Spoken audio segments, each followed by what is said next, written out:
Robo de shande de kosharadai. Holy Spirit, I invite you into the atmosphere. Holy Spirit, change the atmosphere.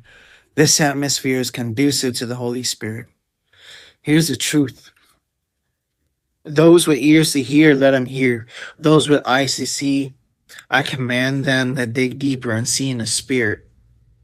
Here's the truth about the death of Charlie Kirk.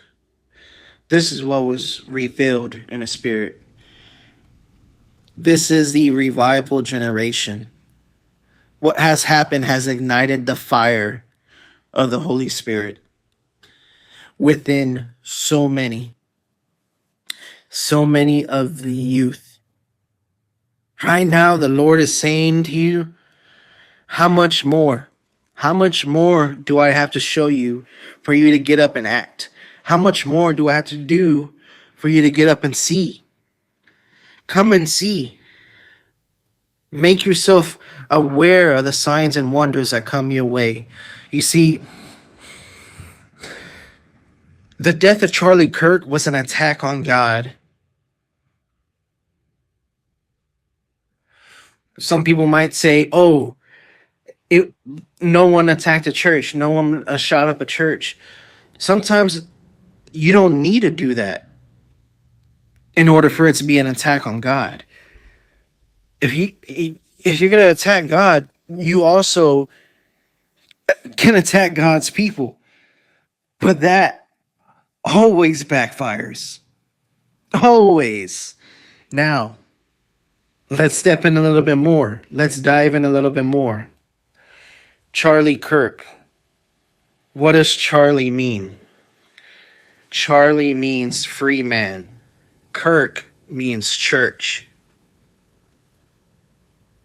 You're still going to tell me it wasn't an attack on God? Who was Charlie Kirk? Let's go based off his name. What was he doing? He was fighting to free man and bring him back to the church, back to Elohim. Who was he mainly targeting? The youth. Why? Maybe because in today's world, many men today do not have a handle on their emotions, do not know that they should act on what it is they need to do rather than what they want to do. You see, the spiritual realm is real. A lot of people don't realize that. What God showed to me, what he revealed to me, that the enemy planted a seed. The enemy planted a seed and kept feeding the seed. Then it bloomed, and this happened. A young man was used by the devil to commit a horrible act out of hatred. Out of hatred. And now you have a family without a father, and you have another father who has to see his son in jail. Why?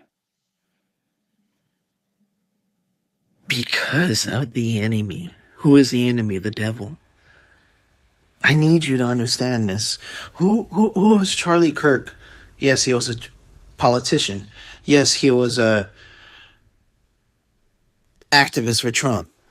But he was more than that. In today's world, we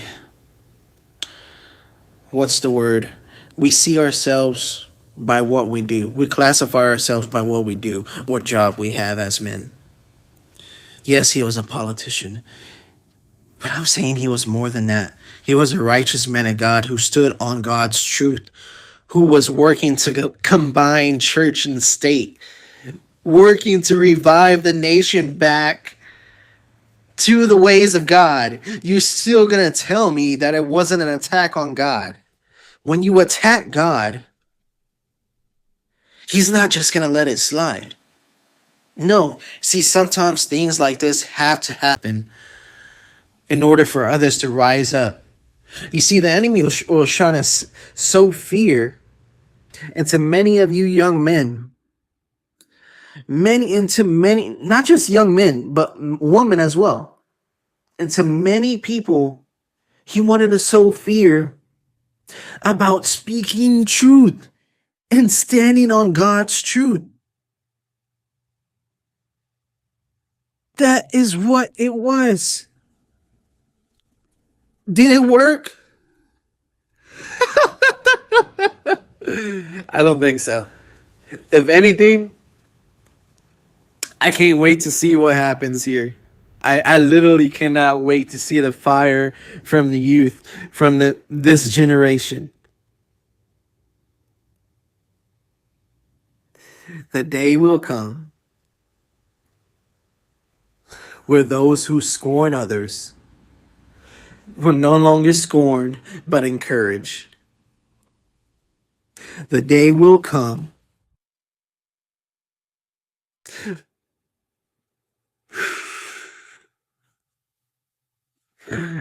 where God becomes a centerpiece of the world.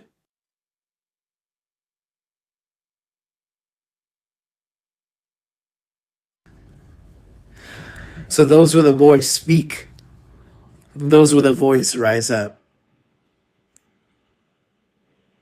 Fight for the freedom God has given you. Don't let the enemy take it away. Don't let the enemy bring us back to our sinful ways. Resist the devil, for he is like a lion waiting for the moment to act, to strike. Sometimes he can be like a gnat, but even gnats get squashed. In the mighty name of Yeshua, Jesus, Elohim, Adonai, Rapha, Nisi, El Shaddai. Till next time, the Lord tells me to speak again. Share this message. It needs to be heard. Charlie Kirk's death was not in vain. It was a spark for many people. And I can't wait to see it. God bless you all.